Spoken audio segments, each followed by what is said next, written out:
뉴스 시작합니다. 저는 동정민입니다. 여권, 당정이 그동안 성역처럼 여겨졌던 거대 노조의 불법 행위와 부실한 회계, 돈을 건드리기 시작했습니다. 먼저 노조의 불법 행위에 칼을 빼들었는데요. 그 초점은 자기 노조 직원을 우선 채용하도록 강요하거나 불법 행위를 해놓고도 이 경찰 조사에도 응하지 않거나 이런 부당한 노조 갑질을 막는 법 개정에 맞춰져 있습니다. 먼저 김호영 기자가 보도합니다. 정부와 국민의힘이 자기 노조원 채용을 압박하는 노조를 제재할 수 있는 근거를 명확히 하는 법 개정을 추진합니다. 현행 채용절차법에서도 채용에 관한 부당한 청탁이나 압력을 금지하고 있는데 노조가 채용 강요를 위해 공사장 입구를 막는 등 투쟁에 나서는 경우도 명시해 제재 근거를 좀 더 명확히 하겠다는 겁니다. 채용절차법에도 이 부분들을 복잡하게 신고할 필요도 없이 그 자체로 법에 위반될 수 있는 명확한 제재 근거와 제재 조항들을 만들어야 된다고 생각합니다.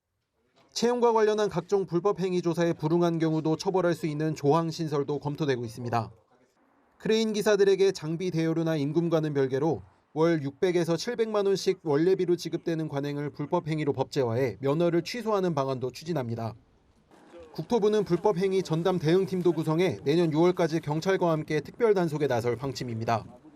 당정은 정부가 고용 허가를 내줘야 취업할 수 있었던 외국인 근로자 허가 제도도 폐지해 공사 현장의 인력 수급을 원활히 하기로 했습니다. 채널A 뉴스 김호영입니다. 민노총 조합원 100만 명이 넘는데 한 해 예산을 잘 모릅니다. 공개를 안 하니까요. 1,000억 원대로 추정만 할 뿐인데요. 게다가 정부 지자체에서 국민 세금도 지원받고 있죠. 자, 여당은 이 거대 노조는 회계를 투명하게 공개하는 법을 만들겠다고 나섰습니다. 김용성 기자입니다. 서울 마포에 있는 강북 노동자 복지관, 민노총 서울본부가 21년째 위탁 운영하고 있습니다. 임대료는 내지 않고 서울시로부터 운영관리비 명목으로 올해 6억 6천만 원을 받았습니다. 보조금이 아닌 민간위탁금이 지급되는 겁니다. 강북노동자복지관은 2002년부터 수의 계약을 했습니다.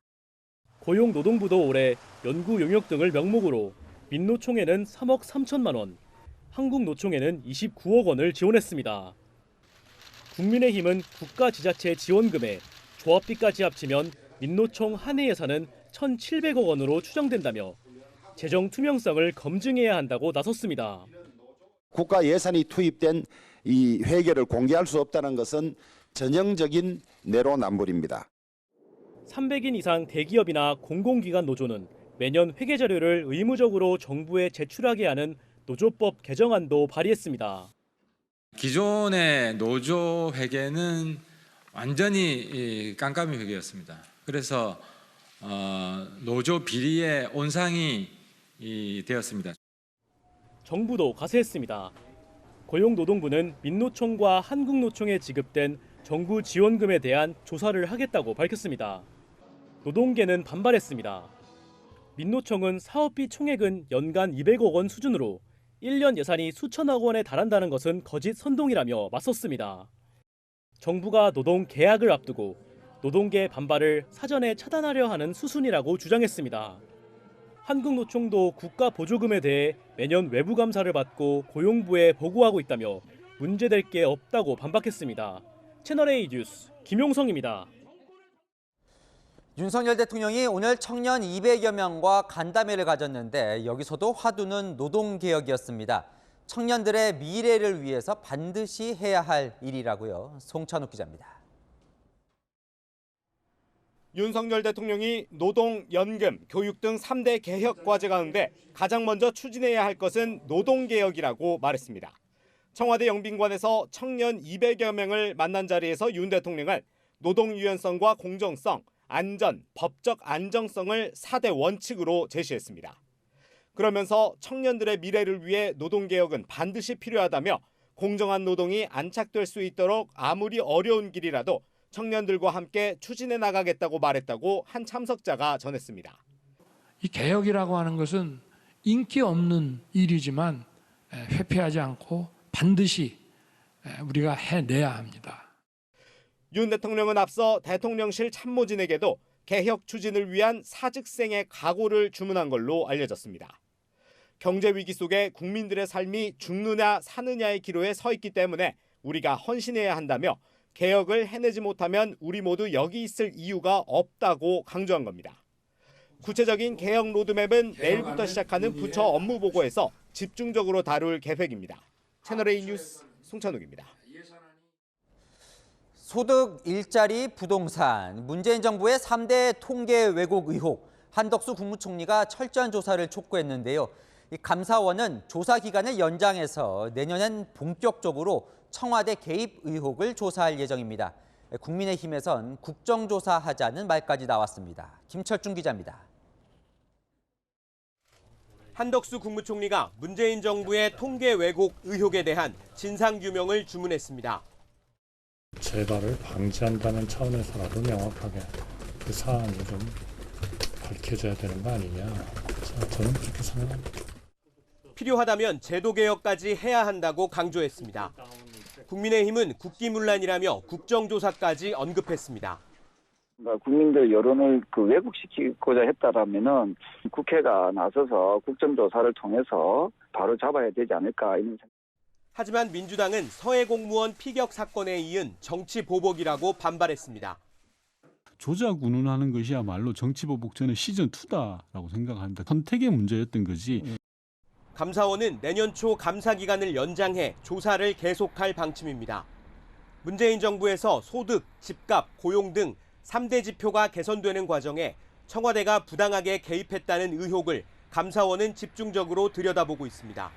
채널A 뉴스 김철중입니다. 국민의힘이 이태원 참사 국정조사에 참여하기로 했습니다. 오늘 유가족들을 만난 뒤에 입장을 바꾼 건데요. 내일부터 여야 함께 1차 현장 조사에 착수합니다. 유준 기자입니다. 보이콧을 선언했던 국민의힘이 이태원 참사 국정조사에 복귀하기로 했습니다. 야당의 일방적인 국정조사로 인한 정쟁화를 막고 국정조사 본연의 목적을 이루기 위해서도 국정조사에 참여하기로 의견을 모았습니다. 지난 11일 이상민 행정안전부 장관 해임 건의안 표결에 항의해 전원 사퇴 의견을 낸 지 9일 만입니다. 주호영 국민의힘 원내대표와 이태원 참사 유가족 협의회와의 간담회에서 유가족들이 국조 복귀를 요구한 것이 영향을 미친 것으로 보입니다. 앞서 이태원 참사 국정조사 특위는 야당 단독으로 특위 일정과 증인을 의결했는데 국민의힘은 이 일정대로 국조를 진행하기로 했습니다. 이태원 참사 국정조사는 내일 1차 현장 조사를 시작으로 2차례 현장 조사와 16개 기관 보고 3일간의 청문회 일정으로 진행됩니다. 증인 채택은 필요하면 야당과 추가 논의하기로 했습니다. 채널A 뉴스 유주은입니다. 이렇게 국민의힘이 참여하기로 하며 이태원 참사 국정조사는 다시 완전체로 출발하게 됐지만 닥터카 탑승 논란이 거세지며 민주당 신현영 의원은 하루 만에 특위위원직에서 물러나야 했습니다. 남편까지 닥터카에 동승했던 사실, 그리고 참사 현장을 떠날 때 장관 관용차를 탔다는 추가 의혹 등이 계속해서 커지고 있습니다. 김유빈 기자입니다. 이태원 참사 당시 닥터카로 불리는 재난의료지원팀 차량에 탑승해 출동 시간을 지연시켰다는 의혹이 제기된 신현영 민주당 의원이 추가 의혹에 휩싸였습니다. 닥터카에 치과 의사인 남편도 동승한 사실이 알려졌고 현장에 15분 정도 있다가 보건복지부 장관의 관용차를 타고 국립중앙의료원 응급의료센터 상황실로 갔다는 얘기마저 나오고 있습니다. 정치권 안팎에서는 신 의원 부부가 닥터카에 탑승할 수 있는 전문 인력이 맞냐는 지적과 함께 현장에 머문 시간이 짧아 보여주기식 방문이 아니었냐는 비판이 제기됐습니다. 신 의원 측은 남편 동승에 대해 현장에 의료적 도움을 주고자 했다고 해명했고 장관차 탑승 의혹에는 말을 아꼈습니다. 민주당은 신 의원의 이태원 참사 국조특위 위원직 4일을 수용하고 오영환 의원을 새로 임명하며 사퇴 진화에 나섰습니다. 하지만 국민의힘은 의원직을 사퇴하고 형사처벌까지 받아야 한다고 주장했습니다. 키의원이라는 직권을 이용해서 시스템에 부당하게 개입하여 신속한 출동을 방해한 것은 국가 재난 시스템의 근간을 훼손한 중범죄라 하지 않을 수 없습니다. 윤상현 국민의힘 의원은 희생자들의 골든타임은 안중에도 없고 본인의 정치적 골든타임을 위해 사고 현장을 세트장으로 이용했다고 비판했습니다. 한 시민단체는 신 의원을 직권남용 등의 혐의로 서울지방경찰청에 고발했습니다. 채널A 뉴스 김유빈입니다. 이번 주에 돌아오는 성탄절 25일, 공교롭게 일요일과 겹치면서 아쉬워하는 분이 많습니다. 내년부터는 성탄절과 부처님 오신 날도 휴일과 겹칠 땐 대체 공휴일로 하루 더 쉴 수 있게 될 것으로 보입니다.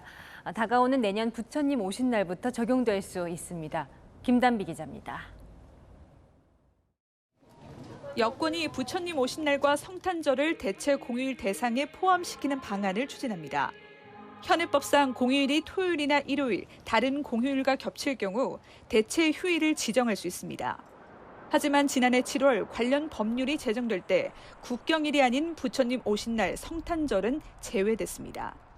국민의힘은 대체 휴일제를 통한 내수 진작 효과가 뚜렷했다며 부처님 오신 날과 성탄절의 대체 휴일 지정을 요구했습니다.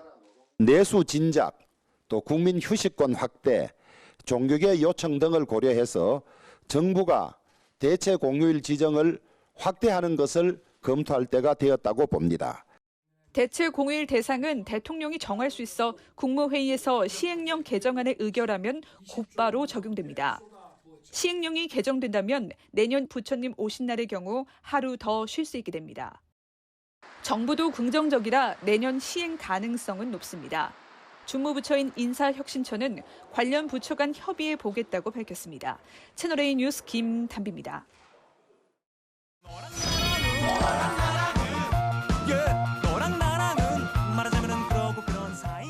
여랑야랑 정치부 김민재 기자와 함께합니다. 첫 번째 주제 보겠습니다.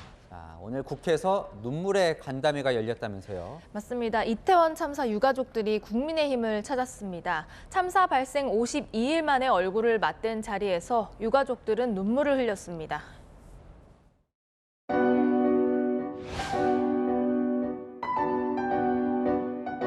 이게 큰일이 아닙니까? 이게 사고입니까 이게? 어떻게 국민의힘 간판을 가지신 분들은 전부 다 왜 입들이 그렇게 더럽습니까? 김민아 의원. 기자님들, 제가 잘못한 겁니까? 잘못 안 하셨으면 답변 주십시오. 대표님, 다른 의원님들 주둥이 단속시켜 주십시오. 그게 입입니까? 주둥이지? 자신을 잃은 사람은 뭐라고 부를까요? 저는 가연이 엄마였거든요. 20년 동안 가연이 엄마였는데 가연이 유가족이 됐어요. 저 슬픔을 어떻게 헤아릴 수가 있겠습니까? 네, 주호영 원내대표는 자리 마련이 늦어진 것에 대해서 사과하면서 유가족들을 위로했습니다. 제가 아무리 같이 슬퍼하고 비통해도 여러분들 마음을 10분의 1이라도 아마 이해하기가 부족하지 않을까 하는 그런 생각이 듭니다. 진상을 철저히 밝혀서 국민의힘이 이제 국정조사에 참여하기로 했는데 오늘 저 만남이 영향을 미친 것 같죠? 네, 맞습니다. 국민의힘은 당초에 예산안 처리가 먼저라는 입장이었는데요. 오늘 유가족과의 만남 이후 내일부터는 국정조사에 참여하겠다고 밝혔습니다. 네, 다음 주제 넘어가 보겠습니다. 나이 안 먹는 해, 뭐 그런 것도 있습니까? 내년에는요, 나이를 안 먹습니다. 내년 6월부터 만 나이가 이 기준이 되기 때문입니다. 정부는 오늘 국무회의에서 만 나이로 통일하는 내용의 민법, 행정기본법 개정안을 의결했습니다. 특히 이분이 반가워하는 것 같죠?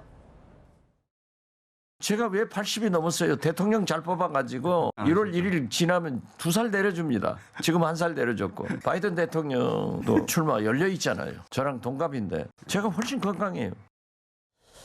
글쎄요, 복당한 김에 총선 출마도 할 수 있다 뭐 이렇게도 들리는데요. 이 정치에서도 나이 자주 따지잖아요. 사실 정치권만큼 나이에 민감한 곳도 없잖아요. 국회에서는 이런 나이 싸움이 자주 일어납니다.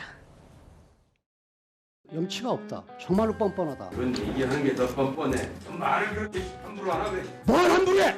기대 바랍니다. 뭘 조심해 이 사람아. 뭘 정리합니다. 조심해? 어린 것이 말이야. 기억나요. 알고 보니까 김태흠 의원이 오히려 한 살 더 어린 것으로 알려지면서 사과하는 일도 있었죠. 맞습니다. 만 나이로 통일하면 상황은 어떻게 될까요? 김태흠 의원이 63년 1월생, 김경협 의원이 62년 11월생인데요. 연나이로는 태어난 해가 달라서 한 살 차이가 나지만 만 나이를 기준으로는 2개월 차이, 1년 중에 10개월 동안은요, 동갑 친구입니다. 그러니까 만 나이가 되면 같은 연도에 태어나도 생일에 따라서 나이가 달라지는 거예요. 맞습니다. 비슷한 일은 또 있었는데요. 노무현 대통령께서 돈을 박연차한테 직접 전화해서 요구를 했다고 되어 있습니다. 이보세요. 제가 그 조사 때 입회했던 변호사입니다. 아니 말씀을 왜 버릇없이 해요? 이보세요라니. 말은 저렇게 했지만 홍 후보는 54년 12월생, 문재인 후보는 53년 1월생이라 문 후보가 한 살 더 많은데요. 그러니까 개월 수로는 23개월 차이니까 만 나이로 하면 더 벌어지는 거예요, 여긴. 맞습니다. 만 나이로는 1년 중에 11개월은 문 후보가 한 살이 아니라 2살 형이 되는 겁니다.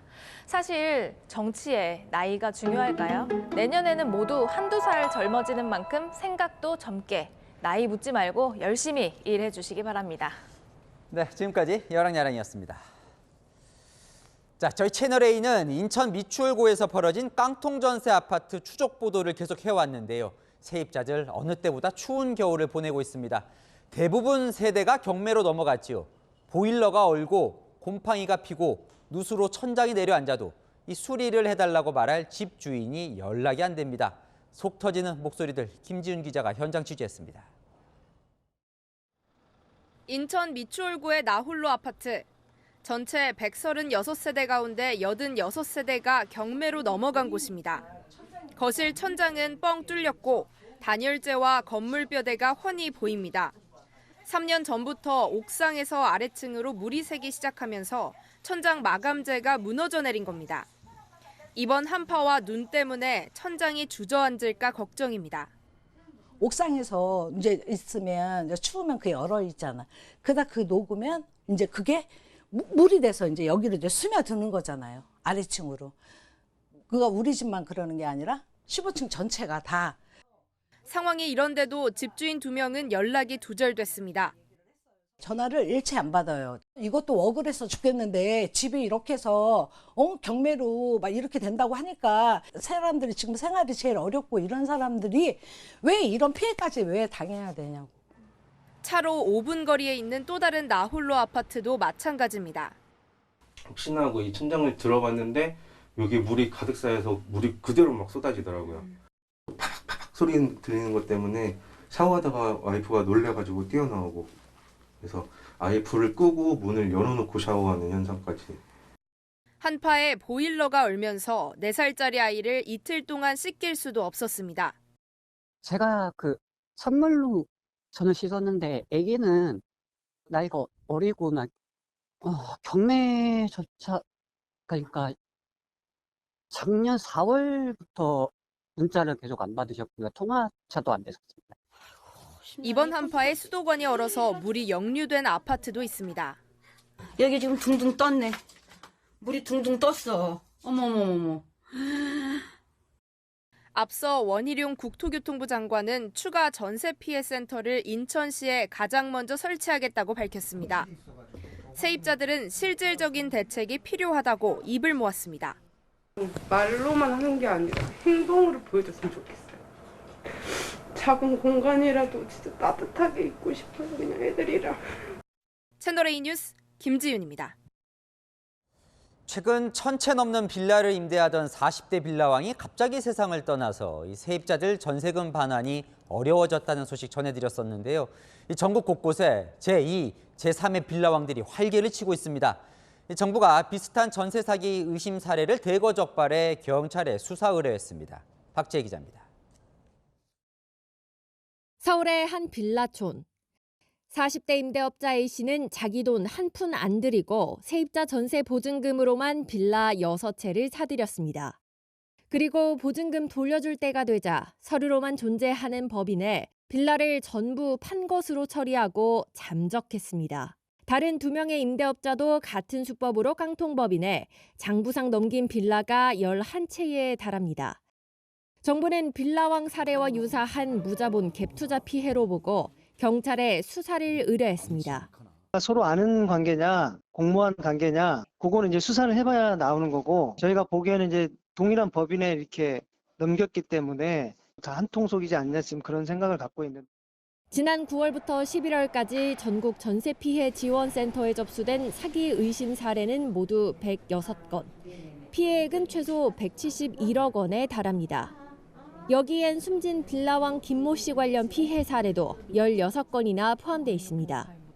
서울에 빌라를 짓고 바지 사장에게 이를 넘기는 과정에서 세입자들에게 이자 지원금을 주겠다고 꼬드겨 보증금을 비싸게 받아 챙긴 행위도 이번에 드러났습니다. 정부는 비슷한 일을 당하면 전세 피해 지원센터에 신고하고 도움받을 것을 권합니다. 법률 상담하고 긴급 주거 지원하고 전세 피해 사례 접수하는 거 그리고 긴급 금융 지원 이렇게 있습니다. 저희 쪽에서 상담 문의를 주시거나 하시면은 맞는 지원들이 어떤 게 있을지 보고 말씀을 드리고 있고요. 정부는 내년 1월 24일까지 경찰청과 전세 사기 특별 단속을 하고 2월 중 결과를 발표합니다. 채널A 뉴스 박재입니다. 서울의 버스 정류장에서 여성의 얼굴에 흉기를 휘둘러 큰 상처를 입힌 60대 남성이 체포됐습니다. 자신을 만나주지 않는다는 이유 때문이었는데 피해자가 출근하는 길목을 노렸습니다. 김민환 기자입니다. 중앙 버스차로 정류장에 초록색 버스가 멈춰섭니다. 하얀 외투를 입은 여성이 버스에서 내려 횡단보도로 걸어갑니다. 보행 신호로 바뀌자 검은 옷을 입은 60대 남성이 다가서고 여성은 깜짝 놀라 뒷걸음질을 칩니다. 남성은 주머니에서 흉기를 꺼내들고 여성의 얼굴을 공격했습니다. 여성이 저항해보지만 남성은 20초 넘게 몸싸움을 벌이며 여성의 얼굴을 3차례나 공격했습니다. 주변 시민들이 달려가 바닥에 떨어뜨린 흉기를 발로 차내고 남성 곁에서 여성을 떼어내 보호하는 모습도 보입니다. 주먹으로 그냥 때리는 줄 알았더니 알고 보니까 가지고 이렇게 끄었다 그러더라고요. 얼굴에 피 범벅이었어요. 남성의 흉기 난동은 10분 뒤 현장에 도착한 경찰에 체포되면서 끝났습니다. 60대 남성은 여성이 만나주지 않아 죽이려 했다고 진술한 걸로 알려졌습니다. 남성은 범행 1시간 전부터 범행 현장 근처를 배회하며 여성이 나타나길 기다렸습니다. 60대 남성은 여성의 출근길 길목을 지키고 있다가 버스 정류장과 횡단보도가 만나는 이곳에서 흉기를 휘둘렀습니다. 남성이 범행 전에도 2차례에 걸쳐 여성에게 접근한 사실도 드러났습니다. 경찰은 남성에게 살인 미수와 스토킹 혐의를 적용해 구속영장을 신청했습니다. 채널A 뉴스 김민환입니다. 여권 사진이 마음에 안 든다며 주민센터 공무원을 폭행한 민원인도 있습니다. 여권은 정작 다른 지역에서 발급받은 것이었는데요. 이렇게 황당하고 악랄한 악성 민원인들의 괴롭힘 사건 해마다 크게 늘고 있습니다. 홍진우 기자입니다. 천안의 한 주민센터. 중년 남성이 바닥에 여권을 내던집니다.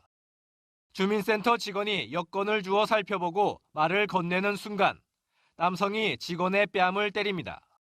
직원은 크게 휘청이고 안경이 바닥에 떨어집니다. 50대 민원인은 여권 사진이 마음에 안 든다고 난동을 부렸습니다. 정작 여권을 발급받은 곳은 다른 지자체였습니다. 경찰은 민원인을 입건해 조사하고 있습니다. 발을 꽝꽝 치면서 이렇게 큰 소리 치고 굉장히 흥분한 상태라서 청사 내에 있던 주민분들이 불안해하시고. 오늘 다른 주민센터에서도 50대 남성이 제설 작업을 제대로 안 했다며 직원들에게 욕설과 폭행을 하다 경찰에 붙잡혔습니다. 최근 3년간 공무원을 상대로 한 위법 행위는 13만 6천 건, 매년 급증하는 추세입니다. 지자체들은 공무원들에게 녹음기와 카메라를 지급하고 대응 훈련까지 하는 등 대책 마련에 고심하고 있습니다. 공무원을 폭행을 해도 처벌이 약하니까 다시 풀려나는 그런 일이 비일비재하니까 불안에 떨고 있는 그런 게 현실이거든요. 정부는 내년 2월부터 바디캠과 녹음 장치 등을 공식 사용할 수 있도록 허용하고 정당한 직무 수행 도중 악성 민원인에게 고소 고발을 당한 공무원을 위한 대응 전담 부서도 지정하기로 했습니다. 채널A 뉴스 홍진우입니다. 평창 알펜시아 스키장에서 리프트가 멈춘 사고 속보입니다. 사고 당시 소방에 신고한 사람이 스키장이 아니라 이용객이었던 것으로 확인됐습니다. 스키장 측은 사고 수습에 매달리고 있었다고 해명했습니다. 강경모 기자입니다. 알펜시아 스키장의 중급자 슬로프. 리프트는 멈춰 있고 스키어는 찾을 수 없습니다. 사고 원인 규명을 위해 교통안전공단과 경찰의 합동조사가 시작됐습니다. 사고 당시 초속 6m 넘는 강한 바람에 체감 온도가 영하 18도까지 떨어지면서 이용객 54명은 3시간 넘게 강추위와 공포에 떨어야 했습니다. 이 중엔 장애인 알파인 스키 국가대표인 최사라 선수도 있었습니다. 1시간 반 넘게 안내방송이 나오거나 제대로 상황 설명을 해주고 이런 게 없으니까 사라 선수 같은 경우에도 슈트만 입고 있었어가지고 무릎이랑 다리 쪽이 굉장히 많이 시렵다고 하더라고요. 소방당국의 리프트가 멈춰섰다는 첫 신고가 접수된 건 어제 오후 4시 12분. 그런데 신고한 건 알펜시아 측이 아닌 공중에 고립됐던 40대 여성 이용객이었습니다. 늑장 대응 아니냐는 비판이 일자 리조트 측은 사고 수습에 주력하고 있었다고 해명했습니다. 정지가 되면은 정지된 것부터 먼저 확인을 하기 위해서 기계실을 점검하거나 점검을 하게 됩니다. 구조를 해야 되면은 이제 신고도 하고. 리조트 측은 강풍 영향으로 리프트 상단 베어링이 빠진 것으로 추정하고 있습니다. 하지만 개장한 지 보름 만에 사고가 나자 이용객들은 불안감을 감추지 못합니다. 아까 앞에서 잠깐 멈췄거든요. 그냥 멈추는 건 줄 알고 되게 멈출 때마다 그냥 무서워요, 진짜. 알펜시아 측은 이번 사고에 대해 공식 사과하며 보상 대책을 마련하겠다고 밝혔습니다. 채널A 뉴스 강경모입니다. 지난해 전국 아파트 주민을 불안에 떨게 했던 월패드 해킹 사건과 관련해 최근 경찰이 범인을 검거했습니다. 그런데 잡고 보니까 과거 방송에서 월패드 보안의 취약점을 지적했던 보안 전문가입니다. 무려 40만 가구가 해킹을 당했습니다. 김정근 기자가 보도합니다. 아파트 거실벽에 달려있는 월패드. 방문자를 확인하거나 현관문을 제어하는 단말기입니다. 카메라가 있어 영상 통화도 가능하지만 월패드 해킹 사건 이후 아예 가려놓는 가구가 많습니다. 어떤 기능이 있는지도 좀 몰랐고 카메라에 대한 인지는 거의 아예 없다시피 했었어서 뉴스에 나온 거 보고 좀 걱정이 되는 마음에 황급히 가리게 됐습니다. 월패드를 해킹해 입주민의 사생활이 담긴 영상과 방문자 사진을 유출한 정황이 포착된 건 지난해 11월쯤. 경찰이 수사에 착수한 지 13개월 만에 범인을 검거했습니다. 피의자는 30대 남성 이모 씨.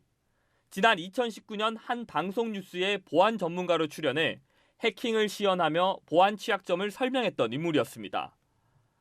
당시 이 씨는 컴퓨터를 어느 정도 할 수 있는 중학생 수준이면 누구든지 해킹할 수 있다며 한 가구만 해킹해도 단지 전체의 메인 서버를 해킹할 수 있다고 설명했습니다. 이번 범행은 보안에 취약한 무선 인터넷 공유기 해킹부터 시작됐고 아파트 단지 메인 서버를 거쳐 각 가구 내 월패드에 대한 침투가 이뤄졌습니다. 이런 식으로 지난해 8월부터 11월까지 전국 아파트 638개 단지 40만 가구가 해킹됐고 일부 영상은 유출되기도 했습니다. 이 씨는 보안 취약점이 개선되지 않아 경각심을 일으키려 범행을 저질렀다고 진술했습니다. 경찰은 해킹된 영상과 사진이 판매된 정황은 발견하지 못했습니다. 하지만 이 씨가 판매를 시도한 정황이 있는 만큼 추가 수사를 벌이고 있습니다. 채널A 뉴스 김정근입니다. 직장에서 야간 숙직을 남성 직원만 하게 한다면 성차별일까요? 국가인권위원회의 판단이 1년 만에 나왔는데 결론에 대한 논란이 큽니다. 서주희 기자가 보도합니다. 농협 직원이 국가인권위원회에 진정을 낸 건 지난해 8월. IT센터 당직 근무를 짤 때 야간 숙직은 남성 직원이 전담하고 여성 직원은 주말과 휴일 낮 근무만 맡기는 게 성차별이라는 취지였습니다. 1년 4개월 만에 나온 인권위의 결론은 진정 기각이었습니다. 성차별로 볼 만큼 야간 숙직이 특별히 더 고되다고 보기 어렵다고 판단한 겁니다. 인권위는 야근이 일찍보다 6시간 정도 길지만 중간에 5시간 정도 휴식을 취할 수 있고 보상휴가도 4시간 주어지기 때문에 현저히 불리한 업무로 보기 어렵다고 밝혔습니다. 일률적으로 여직원에게도 야간 숙직을 시키는 건 매우 형식적이고 기계적인 평등에 불과하다고 본 겁니다. 인권위는 여성이 야간에 갖는 공포와 불안감을 간과할 수 없다고도 했습니다.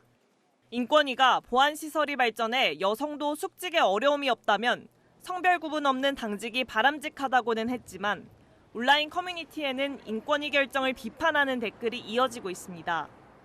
진정을 낸 농협 직원도 인권위 결론을 납득하기 어렵다는 입장인 걸로 전해졌습니다.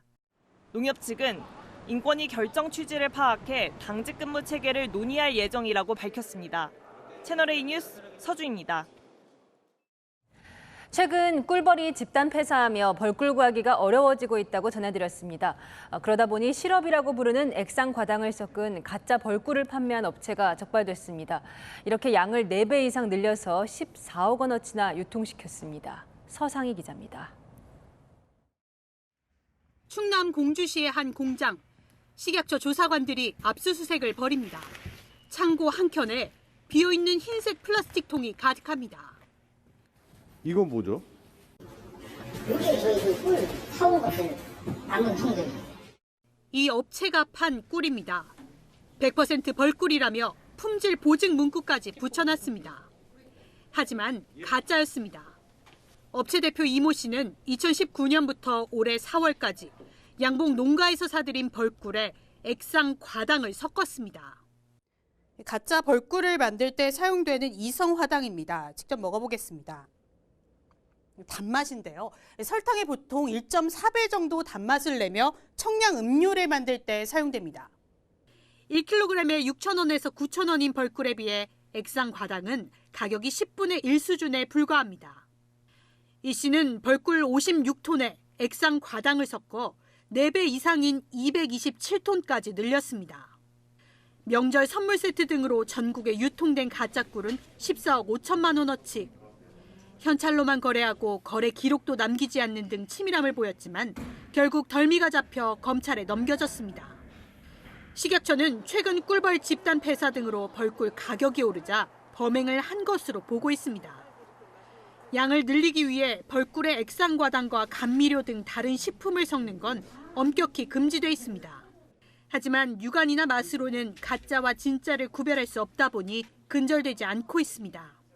식약처와 관련 부처에서는 매년 이 시중 유통 중인 벌꿀 제품을 수거하여 검사하고 있습니다.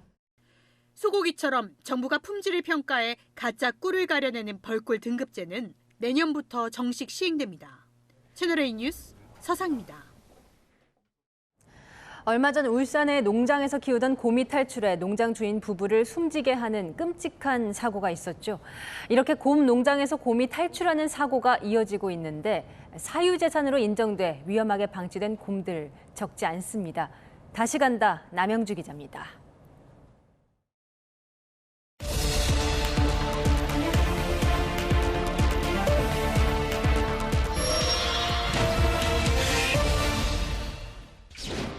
농장에 날카로운 총성이 울립니다.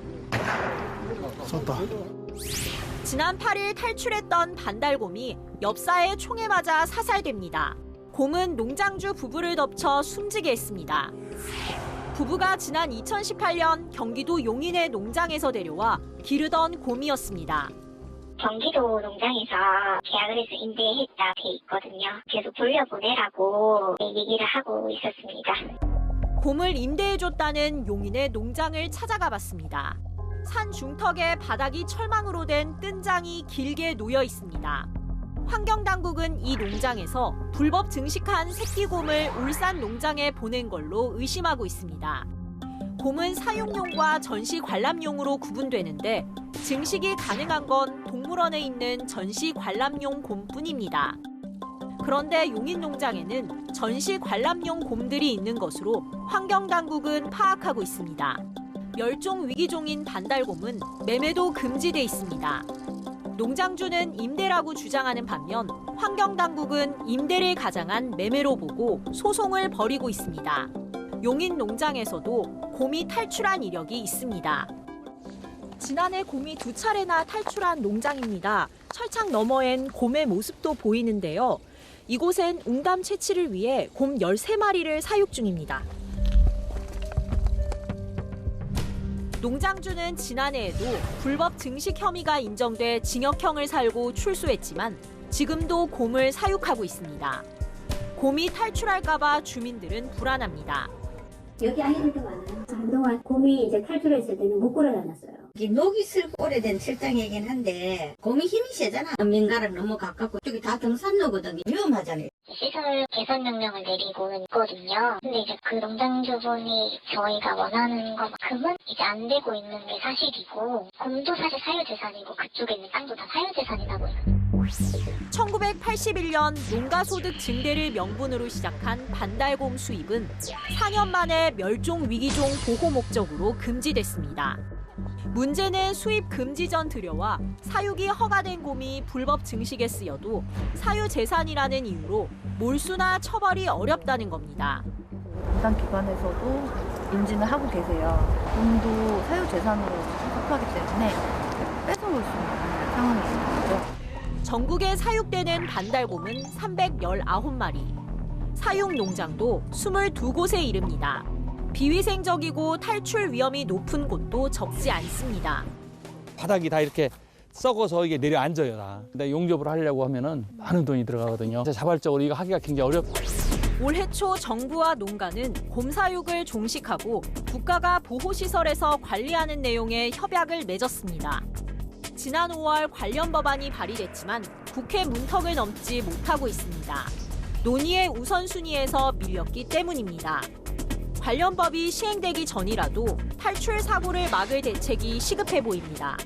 다시 간다, 남영주입니다. 희망퇴직, 경기 침체 우려에 결국 2단어까지 등장했습니다.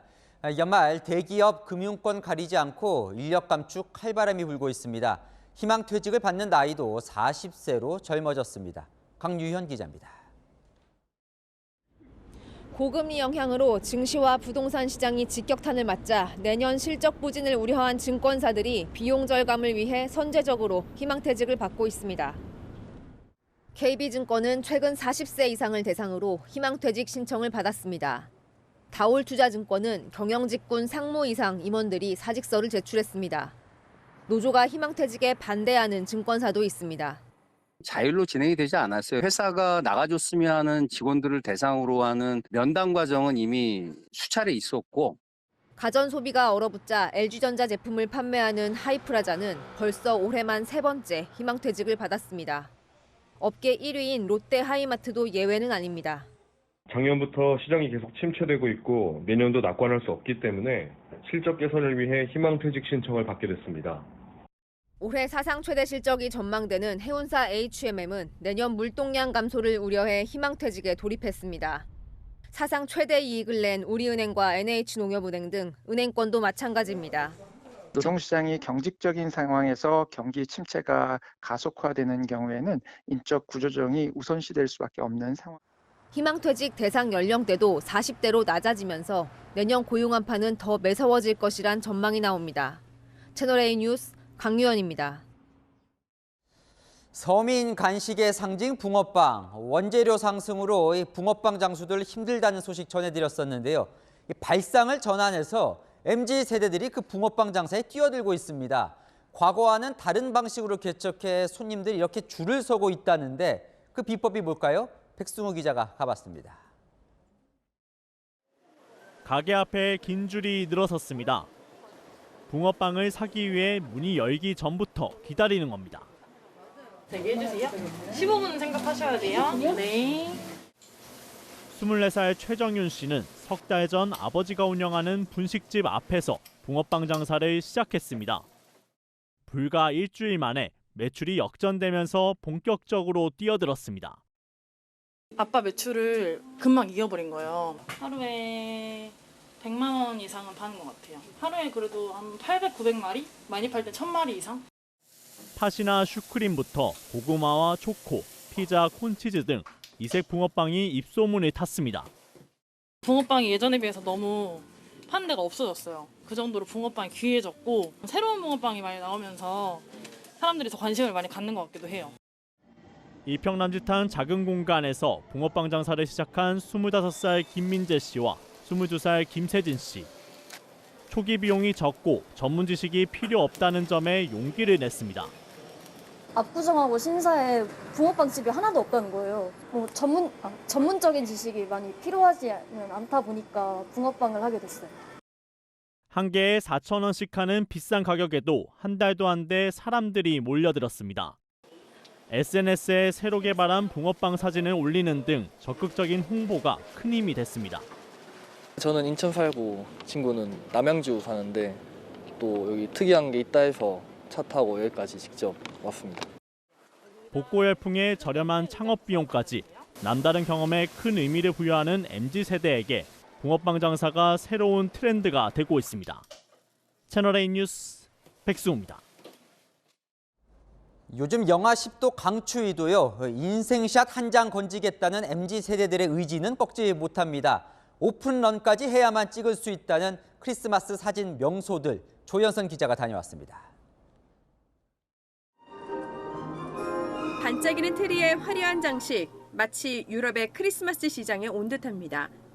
이른바 인생샷을 위해 연이어 포즈를 잡고 카메라 셔터는 바쁘게 돌아갑니다. 그 뒤로 보이는 끝없는 대기줄. 오두막 밖은 걷기가 어려울 만큼 붐빕니다. 알고는 있었는데 이렇게 많을 줄은 몰랐고 30분 정도 기다린 것 같아요. 큰 트리 보니까 네, 가치가 있는 것 같습니다. 온라인 커뮤니티에는 지하 주차장에서부터 줄을 서 있는 속칭 오픈런 사진이 올라와 있습니다. 주말에는 대기표를 받아야 그나마 순서가 돌아옵니다.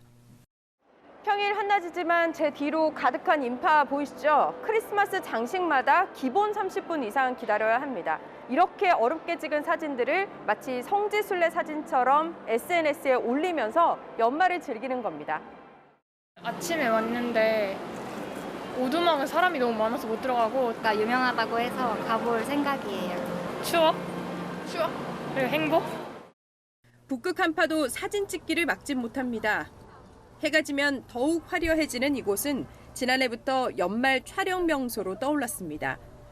올해도 사람이 몰리면서 안전 펜스가 설치됐고 직원이 나설 정도입니다.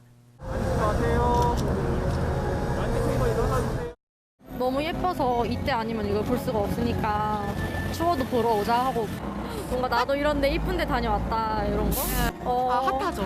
기분이 좋아요. 주변 또 다른 백화점도 화려한 장식으로 입소문을 탔습니다. 시내 곳곳이 화려하게 빛나자 서울시도 광화문에서 조명쇼를 시작했습니다. 한파도 긴 줄도 막지 못하는 추억 쌓기. 이 겨울 젊은이들의 또 다른 놀이가 되고 있습니다. 채널A 뉴스 조현선입니다. 혹시 고향 사랑 기부제 아십니까? 내년 1월부터 자신의 고향에 기부를 하면 세액공제 혜택을 받게 됩니다. 지자체들이 답례품도 주는데요. 재정이 열악한 지자체들, 타지에 나가 있는 동양인들 기부 많이 받으려고 기상천외한 답례품을 준비하고 있습니다. 저도 뭔가 살짝 봤더니 혹합니다. 공국진 기자입니다. 씨름 선수들이 모래판에서 연습에 한창입니다. 전남 영암군이 자랑하는 민속 씨름단입니다. 내년 1월 1일 고향사랑 기부제 시행에 맞춰 영암군은 천하장사와의 식사권을 답례품으로 내놨습니다. 저희랑 또 맛있는 밥 드시고 기 받으셔서 내년 한 해 또 기운찬 한 해 또 보내주시지 않으실까. 우리 영암을 가장 잘 알릴 수 있는 방법이 뭘까? 씨름단이 가장 잘 알려져 있기 때문에 이 씨름단과 함께 지역 소멸을 극복하는 방안으로 내년부터 시행되는 고향사랑 기부제는 자신이 거주하지 않는 지자체에 기부하면 세액공제를 해주는 제도입니다. 10만 원 이하는 전액 세액공제를 받습니다. 기부금은 지역 주민들을 위한 사업에 쓰여지고 지자체는 기부액의 30% 범위 안에서 답례품을 줄 수 있습니다. 기부자 마음을 사로잡는 게 관건이다 보니 이색 답례품이 쏟아지고 있습니다. 광주시는 시 무형문화재인 진다리붓을, 나주시는 문화재에서의 하룻밤을 답례품으로 내놨습니다. 고향에 못 오는 향후들을 위한 벌초대행 서비스나 메이크업 이용권을 내놓는 곳도 있습니다. 고향사랑 기부제를 알리기 위한 노력도 다양합니다. 충남 지역에선 고향사랑 기부제를 알리는 라벨이 붙은 소주 100만 병이 유통되고 있습니다. 지역 주민들에게 적극 홍보하기 위해서 충남 세종농협과 지역 향토 기업이 함께 적극 홍보하고 있습니다. 제도 시행이 열흘 앞으로 다가온 가운데 기부자들의 관심을 끌기 위한 지자체들 경쟁은 더욱 치열해질 것으로 보입니다. 채널A 뉴스 공진입니다. 현존하는 최강 전투기 F-22가 한반도에서 우리 공군과 연합훈련을 했습니다. 북한 미사일 도발에 대한 경고로 풀이되는데요.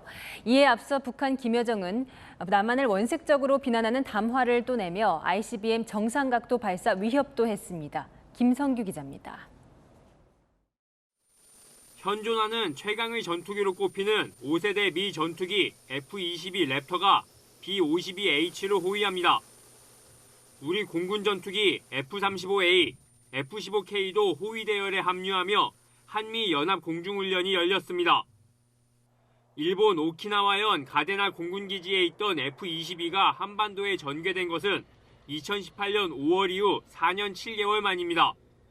미 최고 전략자산으로 불리는 F-22는 뛰어난 스텔스 성능과 탐지 능력은 물론이고 오산 공군기지서 이륙 후 최대 속도로 7분 안에 평양에 도착할 수 있을 정도로 위협적입니다.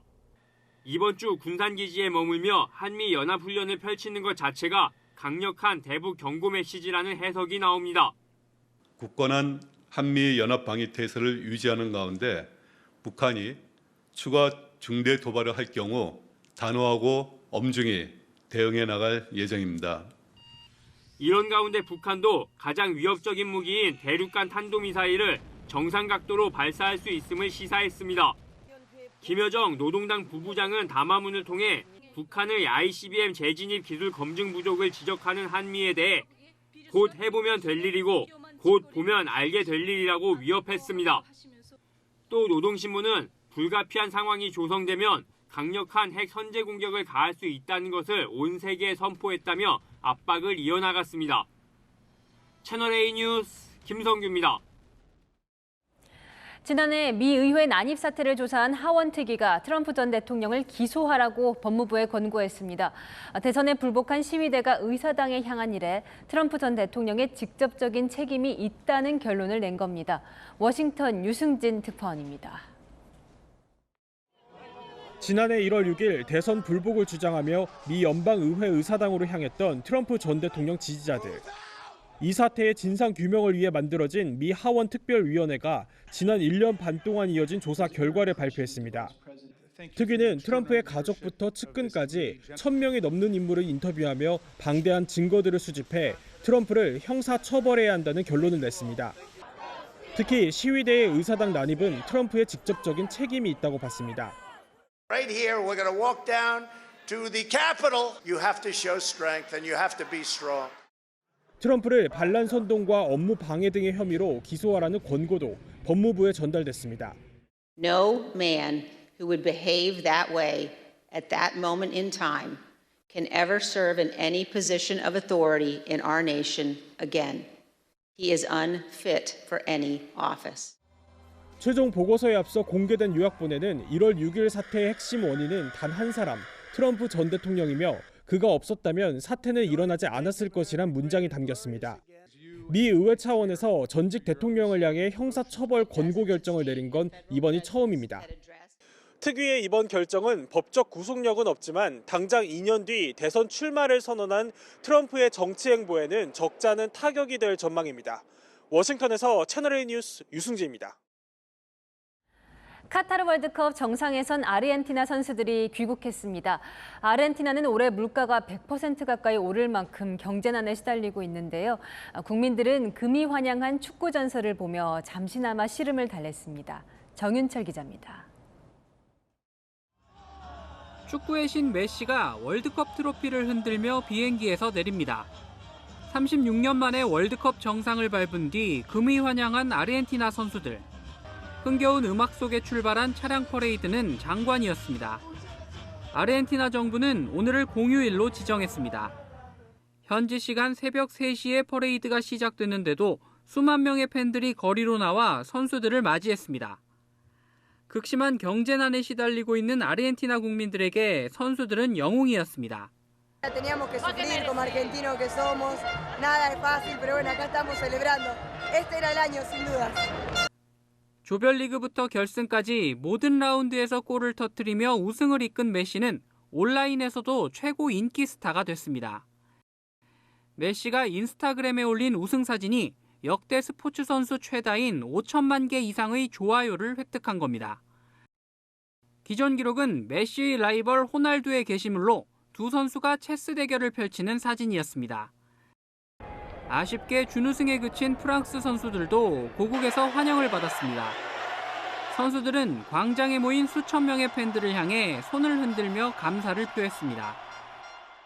Je suis très fier de cette équipe. On s'est senti vraiment bien représenté. Ils ont tout donné. C'est une équipe jeune, forte. Il y a eu beaucoup de blessures et je me retrouve vraiment dans cette équipe qui a beaucoup de cœur. 하지만 일부 팬들은 승부차기에서 실축한 코만과 추아메니의 SNS에 인종차별 메시지를 남겨 눈살을 찌푸리게 했습니다. 채널A 뉴스 정윤철입니다. 내일은 출근길 교통안전에 각별히 주의하셔야겠습니다.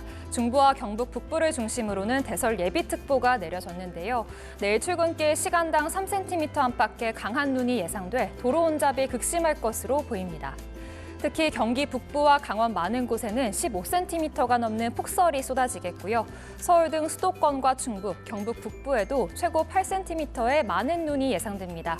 상대적으로 적은 눈이 내리는 충청과 남부지방도 밤부터는 비와 눈이 얼어붙을 수 있어 빙판길이 생길 수 있는데요. 더욱더 주의하셔야겠습니다. 내일은 추위가 주춤하겠지만 밤부터는 다시 기온이 떨어지겠습니다. 금요일 서울의 아침 기온이 영하 14도까지 곤두박질 치겠습니다. 내일은 서울과 대전, 대구는 영하 1도로 출발하겠고요. 한낮에는 서울 4도, 광주는 7도가 예상됩니다. 충청과 호남 지역은 주말까지 눈이 길게 이어지겠습니다. 날씨였습니다. 2022년 한 해가 저물어갑니다. 해 저무는 걸 일몰이라 하죠. 법안도 일몰제가 있습니다. 해를 넘기면 자동 소멸되는 법들인데요. 이것 때문에 요즘 밤잠 못 이루는 영세 기업인들이 많습니다. 영세 기업은 주 52시간에 추가로 8시간 더 일할 수 있었는데 이게 일몰 법안이라 열을 두면 끝납니다. 새 직원 뽑을 여력은 없고 일할 수는 부족한데 그 일몰제 연장을 논의해야 할 국회. 올 연말 예산 처리도 법안 처리도 감감무소식입니다.